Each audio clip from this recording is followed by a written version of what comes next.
بسم اللہ الرحمن الرحیم۔ پروگرام دا رپورٹر میں صابر شاکر اور چودھری غلام حسین صاحب کی طرف سے السلام علیکم۔ ناظرین، آج انڈیا میں ایک بہت بڑا تخریب کاری کا واقعہ ہوا۔ ہیلی کاپٹر جس میں بھارتی فوج کے تینوں مسلح افواج کے سربراہ، جنہیں کہا جاتا ہے chief of defence, general Bipin Rawat, وہ سوار تھے، سینئر آفیسرز تھے، وہ سب کے سب ہیلی کاپٹر حادثے میں مارے گئے اور اب تک ان کی تحقیقات کی جا رہی ہیں، لیکن اب تک خبر کو چھپایا ہوا تھا۔ کچھ دیر پہلے کنفرم کیا گیا کہ جنرل بپن راوت اب اس دنیا میں نہیں رہے اور باضابطہ طور پہ بیان کل دیا جائے گا، لیکن پہلے سوشل میڈیا پہ ایک لیفٹیننٹ جنرل ریٹائرڈ سے اس بات کی تصدیق کروائی گئی اور اس کے بعد پھر سرکاری طور پہ اعلان کیا گیا اور اب باضابطہ طور پہ بھارتی فوج کے chief of defence general Bipin Rawat اس دنیا میں نہیں رہے اور وہ وفات پا چکے ہیں، ہلاک ہو گئے ہیں ایک حادثے میں۔ حادثہ کہا جاتا ہے لیکن ان فیکٹ یہ کیسا علاقہ ہے، تامل ناڈو کا علاقہ ہے، وہاں پہ ان کا ہیلی کاپٹر جو ہے وہ گر کر تباہ ہوا ہے اور صرف ڈیسٹینیشن سے 10 کلومیٹر دوری پہ یہ گرا ہے اور جنگلات میں تامل ناڈو کے جنگلات میں یہ گرا ہے اور کافی دیر کے بعد جو ہے ریسکیو والے پہنچے ہیں، یعنی کہ فرسٹ ایڈ بھی کافی لیٹ پہنچی اور اس کے ہم جائزہ لیں گے کیونکہ کافی جنرل بپن راوت جو ہیں وہ کافی متنازع چیف تھے اور ان کو ایکسٹینشن دی گئی تھی اور ان کو بھارتی فوج کی ری اسٹرکچرنگ کا ٹاسک دیا گیا تھا، جبکہ بھارت کی فضائیہ جو ہے، ایئر چیف جو ہیں، وہ مسلسل ان کو اپوز کر رہے تھے۔ رافیل طیاروں کی خریداری پہ بھی معاملات آپس میں گڑبڑ چل رہے تھے، اختلافات چل رہے تھے۔ 27 فروری کو پاکستان کے ہاتھوں بھی انہوں نے عبرتناک شکست کھائی تھی، مار کھائی تھی اور اس کے بعد چائنا، خاص طور پہ چائنا کے ساتھ بھی ان کے معاملات، جب چائنا نے جو اٹیک کیے اور بہت زیادہ ہزاروں مربع کلومیٹر علاقہ جو ہے وہ واگزار کروایا اور اب وہاں پہ بھارتی سرزمین، جو کہ کچھ عرصہ پہلے بھارتی سرزمین تھی، اب وہاں پہ چائنا کی فوجی تعمیرات ہیں۔ یہ ساری چیزوں کا جائزہ لیں گے اور پاکستان کی قومی سیاست کے بارے میں بھی بات کریں گے۔ ہمارے ساتھ اسٹوڈیوز میں ہیں وزیر اعظم عمران خان صاحب کے معاون خصوصی جناب ڈاکٹر شہباز گل صاحب، ان سے بھی بات کریں گے۔ تو سب سے پہلے یہ بتا دوں کہ army chief general Qamar Javed Bajwa اور chairman joint chief of staff committee general Nadeem Raza نے بھارت میں جو ایک فضائی حادثہ ہوا ہے جس کو انڈین فورسز ابھی تک حادثہ کہہ رہی ہیں، اس پہ افسوس کا اظہار کیا ہے۔ جنرل بپن راوت اور دیگر جو ہلاک ہوئے ہیں ان پہ افسوس کا اظہار کیا ہے۔ تو ڈاکٹر صاحب آپ بھی کچھ کہیں گے؟ جی، سب سے پہلے تو یہ ایک افسوس خبر ہے اور ہمارا کنڈولنسز ان کے ساتھ، لیکن اس کے ساتھ ساتھ آپ یہ بھی دیکھیے جو آپ نے ہسٹری بتائی ساری، وہ بھی وہیں پر اپنی جگہ موجود ہے، لیکن کیونکہ یہ ایک افسوسناک واقعہ ہے، ٹریجڈی ہے، تو اس پر افسوس کا اظہار کیا جا سکتا ہے کسی بھی کنٹری کی طرف سے، کسی بھی ملک کی طرف سے۔ اسی طرح سے پاکستان بھی افسوس کا اظہار کر رہا ہے۔ بالکل ٹھیک ہے چودھری صاحب، یہ میں آپ کو بتا دوں کہ تامل ناڈو جو ہے یہ کافی سینسٹیو علاقہ گنا جاتا ہے اور یہاں پہ کچھ تحریکیں بھی چل رہی ہیں، کچھ انریسٹ بھی پایا جاتا ہے اور راجیو گاندھی، بھارت کے سابق وزیر اعظم، ان کو بھی 21 مئی 1991 کو تامل ناڈو کے ہی ایک علاقے میں ایک دھماکے سے ان کو اڑا دیا گیا تھا اور ان کی اسیسینیشن ہوئی تھی، ان کا قتل ہوا تھا اور آج تقریباً 31 سال کے بعد، 30 ایئرز کے بعد اسی علاقے میں تامل ناڈو میں ہی بپن راوت کا جانا اور اس طریقے سے خاص طور پہ میں بتا دوں کہ میری بات ہوئی مختلف ایکسپرٹس کے، تو انہوں نے کہا جی یہ جو ہیلی کاپٹر ہے MI سیریز کا، یہ موسٹ سیکیورڈ، محفوظ ہیلی کاپٹر گنا جاتا ہے اور خاص طور پہ جب VVIP موومنٹ ہو تو یہ بہت کم چانس ہے کہ یہ کسی نارمل ٹیکنیکل حادثے کا شکار ہوا ہو، بلکہ زیادہ چانسز یہی ہیں کہ سبوٹاج ہوا ہے اور کسی نے ہٹ کیا ہے، یا پھر ایک اور اطلاع بھی آ رہی ہے کہ جو اندر کے خاص طور پہ بھارتی فضائیہ کے ساتھ جو ان کے اختلافات تھے وہ بھی وجہ بن سکتے ہیں، اس کو بھی کیا جا رہا ہے۔ لیکن کل باقاعدہ طور پہ اسٹیٹمنٹ آئے گی اور وزیر اعظم نریندر مودی نے سیکورٹی کونسل کا اجلاس، سیکورٹی کمیٹی کا اجلاس بھی بلایا ہے۔ چودھری صاحب دیکھیں، بات یہ ہے، ایک تو حادثہ ہے یا قتل ہے یا اسیسینیشن ہے یا جو بھی ہے، یا تامل ناڈو میں ہوا ہے۔ انڈیا کی ہسٹری جو ہے نا، سٹارٹنگ میں مہاتما گاندھی، اس سے لے کے ان کے بندے جو ہے نا وہ وائلنس کے ذریعے قتل و غارت کی ہسٹری ہے۔ اندرا گاندھی نے پہلے آپریشن کرایا، اس کے بعد 31 اکتوبر 84 کو she was killed by her own security guards. تو رجیو کا جیسے آپ نے بتایا، اور یہ ان کے واقعات تسلسل سے ہو رہے ہیں۔ اب وہاں ایک انڈر کرنٹ جو ہے نا، ہندواتہ جو ہے، وہ ان کی طرف یہ پھیلایا جا رہا ہے کہ تامل ناڈو میں تو ختم ہو گئی ہوئی تحریک، اور سری لنکا میں اور ادھر کی ابھی it is and of the movement, لیکن ادھر یہ پھیلایا جا رہا ہے کہ یہ حادثہ ہو ہی نہیں سکتا، یہ تخریب کاری، دہشت گردی، اور ٹارگٹ کر کے انڈین فورسز کے چیف کو، جو کہ سب کا انہوں نے بعد میں پچھلے کچھ عرصہ پہلے ہی ان کو عہدہ دیا ہوا تھا، بی پی واپن کو، بپن راوت کو۔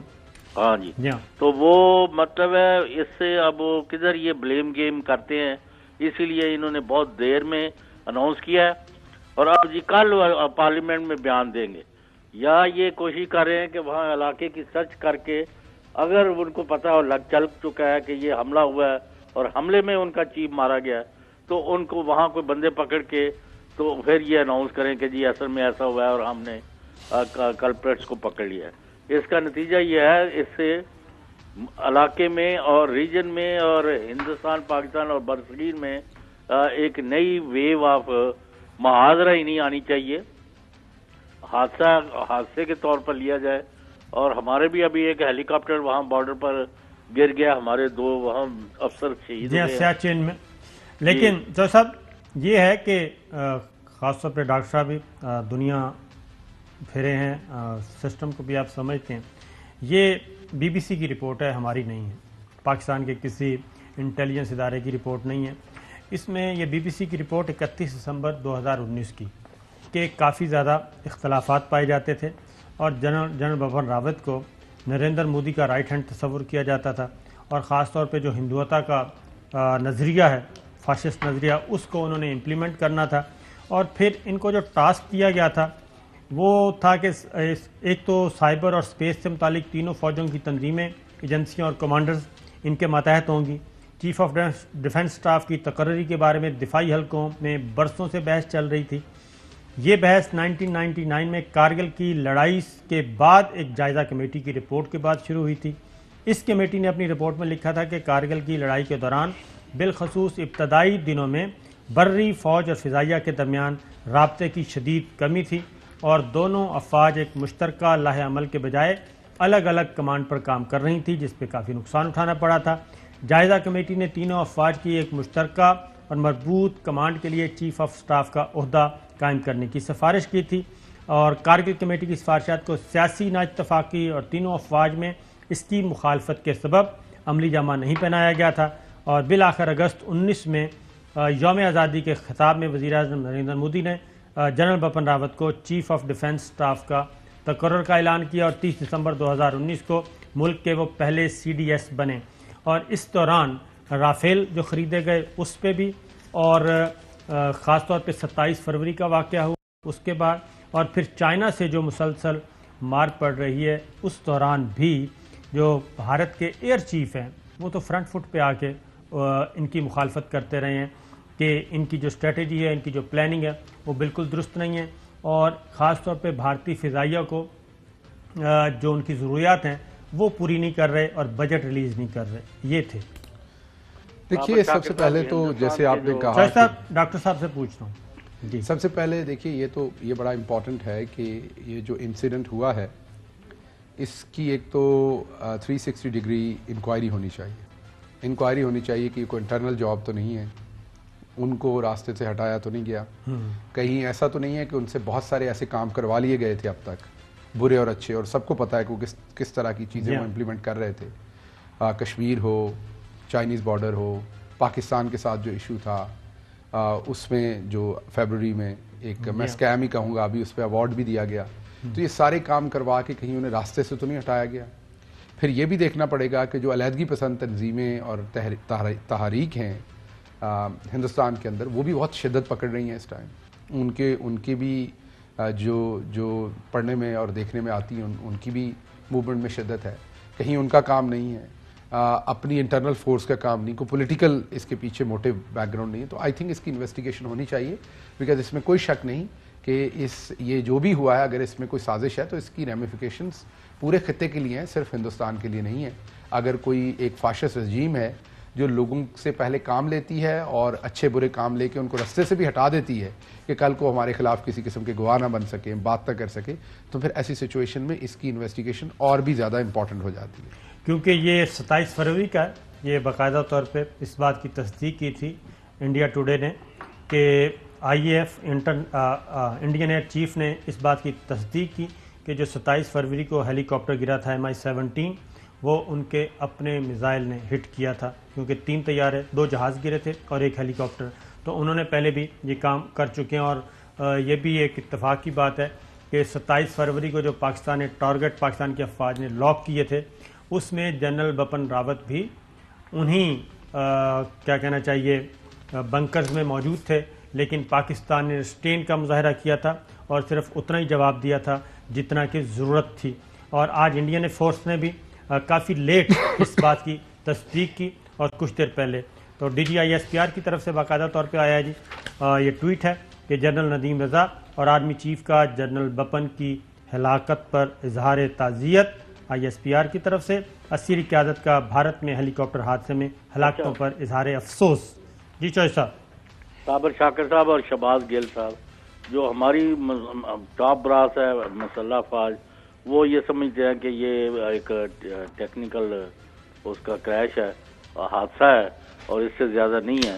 لیکن ہندوستان کے اندر جو ادھار کھائے بیٹھے ہوئے ہیں پاکستان دشمنی میں اور سری لنکا کے ساتھ پاکستان اور بنگلہ دیش اور نیپال, وہ اس کو یعنی یہ رنگ دے رہے ہیں کہ یہ تخریب کاری ہے اور یہ ہمارا آرمی چیف جو ہے اس کو قتل کرایا گیا ہے اور اس کے پیچھے یا پاکستان ہے یا سری لنکا یا سارے ہیں.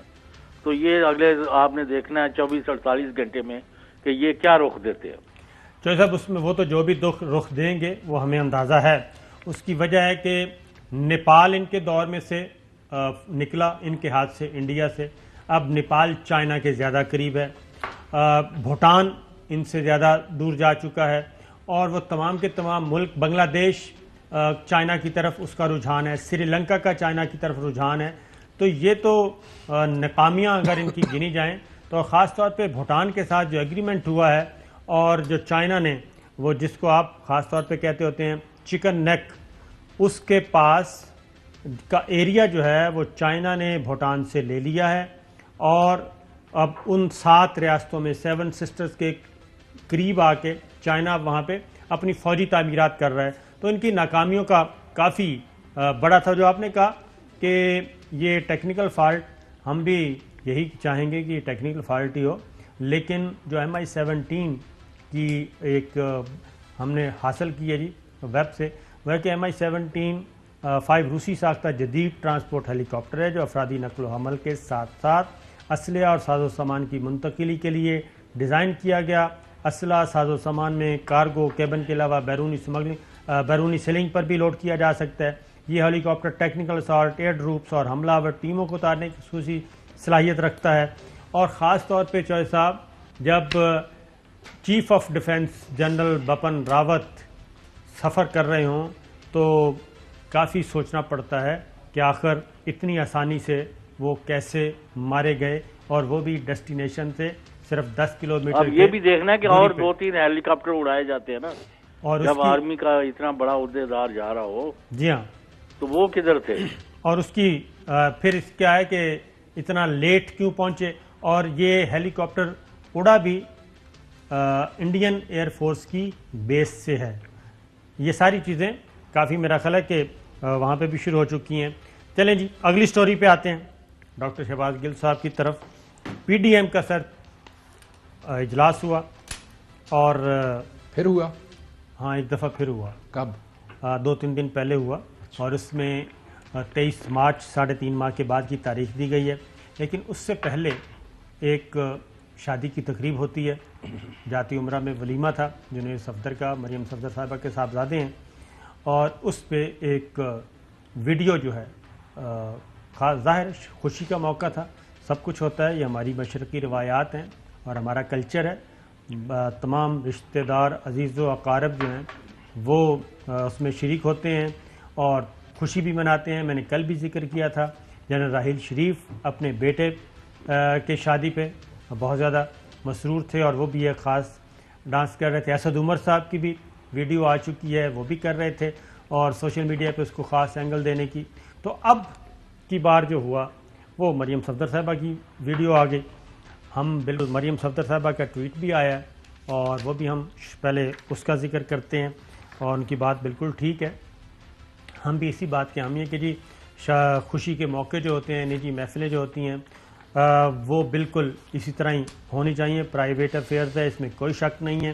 میرے بیٹے کی شادی نجی خاندانی معاملہ ہے، سیاسی تبصروں کے بغیر موقع کو منانے کا حق رکھتی ہوں، درخواست ہے میرے خاندان کے ذاتی معاملات کا احترام کریں۔ ہم 100% متفق ہیں اس بات کا اور اس میں کوئی دو رائے نہیں ہے جی، لیکن گانا ہے وہ کیپٹن صفدر صاحب نے آج اس کو پھر زندہ کر دیا کیونکہ ہم اسی ٹویٹ پہ رہنا چاہتے تھے، لیکن کیپٹن صفدر صاحب نے آج کیا گفتگو کی ہے وہ سنائیے جی۔ اگر ہم پیچھے جائیں اپنی نانیوں دادیوں کو دیکھیں، وہ گاتی تھی دیساں دا راجہ میرے بابل دا پیارا کہ ویر میرا گھوڑی چڑھیا، ان کے گانے آپ کو یاد نہیں ہے تو مریم کا گانا آپ کو یاد آ گیا۔ اور لیڈر ہوتا ہے، لیڈر گانے گاتا بھی ہے، ترانے پڑھتا بھی ہے، گانے گلواتا بھی ہے اور تگنی کی ناچ بھی نچواتا ہے۔ آج کل ناچ رہے ہیں تگنی کی ناچ، ایک عورت کے اشاروں پہ ایسے ناچ رہے، واہ یار کیا گلثوم نواز تھی جس نے یہ بیٹی جنم دی اور کیا نواز شریف ہے جس نے یہ بیٹی جنم دی۔ کیوں جناب تگنی کا ناچ رہے ہیں کہ نہیں؟ وہ کہتے ہیں سب کو نچا رہے ہیں۔ نو کامنٹس، یہ ان کا ذاتی معاملہ، کیا جواب دوں اس پہ؟ یہ تو پھر پولیٹیکل آ گیا نا۔ ہاں بس یہ اب کیا کہوں، یہ ان کے ٹبر میں ایک جوکر ہیں۔ ابھی ہم نے تو مریم صاحبہ کی بالکل یہ ان کا حق ہے، اپنے بیٹے کی شادی پہ وہ گانا گائیں، ڈانس کریں، جو بھی کریں ماں کے طور پر، یہ ان کا حق ہے اور ہم احترام کرتے ہیں۔ یہی ہمارے لیڈر نے بھی سکھایا، یہی ہماری روایات بھی ہیں، تو اسی لیے آپ نے دیکھا ہوگا پاکستان تحریک انصاف کی طرف سے کوئی اس پہ کامنٹ نہیں ہے، نہ ہونا چاہیے نہ ضرورت ہے۔ وہ اللہ کرے اور مزید خوشیاں منائیں، اور ہر گھر میں ہوتا ہے، یہ کس گھر میں نہیں ہوتا، ہمارے گھروں میں بھی ہوتا ہے، آپ کے گھر میں بھی ہوتا ہے، سب جگہوں پر خواتین اپنے بچوں کی، بھائیوں کی، یہ مجھے نہیں پتا نانی دادی کی طرف یہ کیوں چلے جاتے ہیں، مائیں بھی گاتی ہیں، یہ ان کو نانی دادی بتانے کی کیا ضرورت تھی، یہ کہہ دیں کہ بچوں کی مائیں، ہمارے تو پنجاب میں مائیں بالکل ایسا ہی سر تو لوٹا بھی وار دیاں نے، بڑا کچھ کر دیاں نے، تے کوڑیاں پڑھ وہ کوڑی تے چڑھنا نہیں ہوندا، وہ کوڑیاں گاؤنیاں بھی ہوندیاں نے، انہوں نے شاید صفدر صاحب نے نہیں پتا، لیکن یہ ان کو خود اجتناب کرنا چاہیے، ایسی باتیں نہیں کرنی چاہیے، جو ایک فیملی میٹر ہے وہ فیملی میٹر رہنا چاہیے۔ اور دوسرا ان سے التماس یہ ہے کہ جیسے ہم احترام کر رہے ہیں آپ کا، آپ بھی احترام کیا کریں جب آپ فرسٹ لیڈی کے اوپر آپ اور آپ کے چچا اور آپ کے والد اور آپ کے یہی میاں صاحب اور آپ کی پارٹی کے دوسرے لوگ بکواسیات کرتے ہیں، تو تب آپ کو یہ یاد رکھنا چاہیے کہ ان کے بھی بچے ہیں، وہ بھی ایک ماں ہیں، وہ بھی اس ملک کی آپ سے کسی صورت کم عزت دار خاتون نہیں، آپ سے کہیں زیادہ ان کا مرتبہ ہے، وہ ایک فرسٹ لیڈی ہے، تو آپ بھی ہمارے لیے قابل احترام ہیں، تو اسی طرح وہ بھی آپ کے لیے نجی زندگی میں قابل احترام۔ سیاست میں جب آپ بات کرتی ہیں ہم آپ پہ بات کرتے ہیں، ابھی آپ کے میاں نے بھی سیاست کی بات کی ہے تو ہم سیاست میں بات کریں گے۔ انہوں نے ایک اور بات کی تھی سیاسی جو آپ نے نہیں بتائی، اس پہ میں نہیں آنا چاہتا، میں نے پہلے آپ کو کہا کہ یہ مریم صفدر صاحبہ جانے، ان کی فیملی جانے، ہم حد درجہ احترام کرتے ہیں، اس پہ جو بھی بندہ بات کرے گا، کوئی مذاق اڑائے گا یا بات کرے گا یا تانا دے گا، وہ احمق ہوگا، اسٹوپڈ ہوگا، کیونکہ اس کے اوپر کوئی بات کرنے کی کوئی ضرورت نہیں ہے، یہ ان کا نجی معاملہ ہے۔ لیکن انہوں نے ایک اور وہاں بات کہی کہ اس شادی پر ووٹ کو عزت دو کا گانا چلے گا، جی وہ بھی ہے، ہاں، تو اب یہ دس از اسٹوپڈ، میں یہی کہہ سکتا ہوں۔ ووٹ کو جو آپ نے عزت دی ہوئی ہے آج تک اور جو ووٹ نے آپ کو عزت دی ہوئی ہے، وہ دونوں لوگوں کو پتا ہے۔ آپ لوگ نوٹ کو عزت دینے والے لوگ ہیں، 2-2 ہزار میں ووٹیں خریدتے ہیں، اب کہیں آپ نے وہاں پر بھی تو پیسے نہیں اکٹھے کرنے، یہ ووٹ کو عزت دو کا مطلب اب ہوتا ہے جب یہ پیسہ اکٹھا کرتے، تو ان پہ ویسے نون لیگ نے پابندی لگائی ہوئی ہے میڈیا ٹاک کرنی، لیکن میرا خیال شاید شادی کا معاملہ ہے، ساروں کی نظریں ادھر ادھر ہیں، تو گھر میں ایک ہوتا ہے نا شوگر کے مریض بابا جی، جیسے ہی خوشی والے گھر میں ادھر ادھر تو لڈو اٹھا کے پورا ہی منہ میں ڈال لیتے ہیں، تو آج کل صفدر صاحب کا وہ حال ہوا ہے، ساری نون لیگ شادی میں مصروف ہے تو یہ بیان داغنے میں لگے دو سارٹس ہیں، اس میں حسن اقبال صاحب نے ایک تو بات کی یہ پولیٹیکل ہے اور کیپٹن صفدر صاحب نے بھی کی ہے. جی پولیٹیکل کا جواب دوں جی گا. ہاں بالکل جو ذاتی ان کی شادی کی بات ہے وہ میں جواب ہم وہ گانا بھی نہیں سنوا رہے جو انہوں نے گایا تھا. نہیں وہ ہمارے لیے احترام کی جگہ میں بالکل نہیں سنانا چاہیے. ان کی مرضی جتنے مرضی گانے گائے. چوہدری صاحب جی یہ گل صاحب تو کہہ رہے ہیں بالکل میں بھی متفق ہوں مریم صفدر صاحبہ سے کہ بالکل ایسا ہی ہونا چاہیے. اور آپ کا کیا خیال ہے؟ نہیں تو آپ دوسروں کو بھی ایسے ہی سمجھے نا.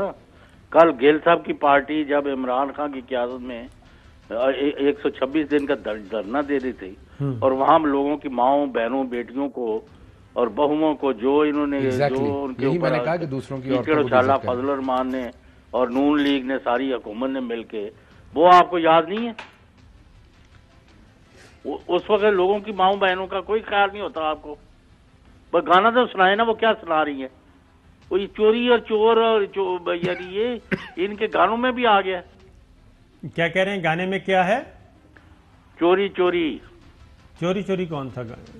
کیا گانا کیا تھا جی؟ یہ چوہدری صاحب کیا مطلب ہے اس کا؟